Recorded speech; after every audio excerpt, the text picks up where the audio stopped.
풀업, 랩풀다운과 같이 견갑을 많이 쓰는 운동을 해야 등이 넓어진다는 말을 들어왔기 때문에 과거에는 견갑을 잘 빼는 것에만 집중해서 등 운동을 해왔는데요. 그렇게 운동하니까 등은 넓어졌지만 견갑에 너무 집중한 나머지 대형근 쪽만 발달하고 그 밑에 광배근과 승모근이 부족하니까 이 등이 너무 없어 보이더라고요. 그래서 지난 1년간은 등 운동 스타일을 완전히 바꾸었는데 지금도 많이 부족하지만 이게 작년 등이랑 비교하면 나름대로 좀 효과가 있었던 것 같아서 평소에 나는 견갑도 분명 잘 빠지고 풀업도 좀 치는 편인데 그에 비해 등이 밋밋한 것 같다 하시는 분들은 오늘 제가 소개해드리는 꿀팁들을 등 운동할 때 한 번씩 적용해보시면 꽤나 도움이 될 것 같습니다. 첫 번째는 등을 말아놓고 로우를 하는 것입니다. 올해는 작년과 다르게 등 운동 루틴을 구성할 때 풀다운 계열 운동보다는 로우의 비중을 매우 높였는데요. 로우를 하면서 이렇게 등을 말아서 당겨주는 동작을 추가해줬던 게 광배근의 자극점을 찾는데 정말 많은 도움이 되었습니다. 저는 옛날부터 워낙 견갑을 쓰는 것에만 집중해서 운동을 하다 보니까 로우를 해도 광배근보다는 등 상부에 훨씬 더 많은 텐션이 걸리는 것이 문제였는데요. 아예 가슴을 말아서 견갑의 사용을 최대한 제한한 채로 당겨주니까 견갑이 제대로 모일 수가 없어서 승모근 같은 곳으로 자극이 세지 않고 가벼운 무게로 진행해도 광배근의 자극이 정말 직관적으로 꽂혔습니다. 이런 방식을 지속하다 보니까 광배근의 인지력이 높아져서 등 운동을 할 때에도 광배근의 참여도가 높아지고 등 하부가 발달하는데 더 많은 도움을 받을 수 있었는데요. 혹시라도 저처럼 등 운동을 할 때 견갑만을 너무 써버릇해서 등 하부에 자극이 잘 안 오시는 분들은 이런 자세로 등 운동 전에 선피로를 준다거나 아니면 로우 종목 중에 추가해서 해버릇 하시면 많은 도움이 될 것 같습니다. 두 번째는 로우를 할 때 수축을 끝까지 해주는 것입니다. 등 근육에서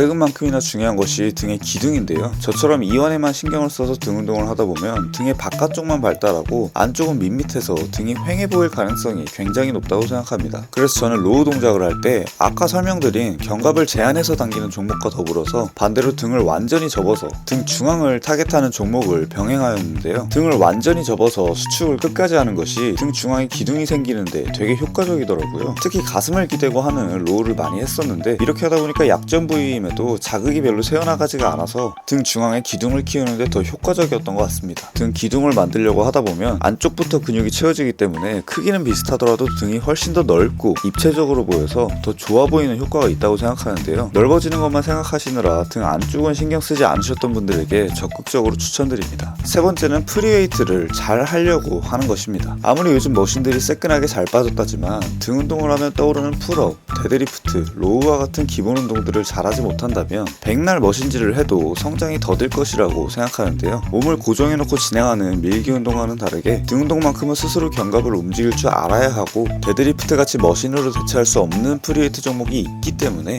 기본이 가장 중요하다는 뻔한 말이 계속돼서 회자되듯이 등 운동만큼은 루틴에 프리웨이트 종목들을 반드시 포함시켜서 잘 해주셨으면 합니다. 진부하게 들리시겠지만 기본을 중요시했던 게 그리고 부족한 부분은 다양한 시각으로 접근했던 것이 성장하는 데 큰 도움을 주었는데요. 구독자 여러분들도 항상 같은 방식으로 운동하지 마시고 약점 부위라면 다양한 방법으로 접근해 보시면 더 좋을 것 같습니다.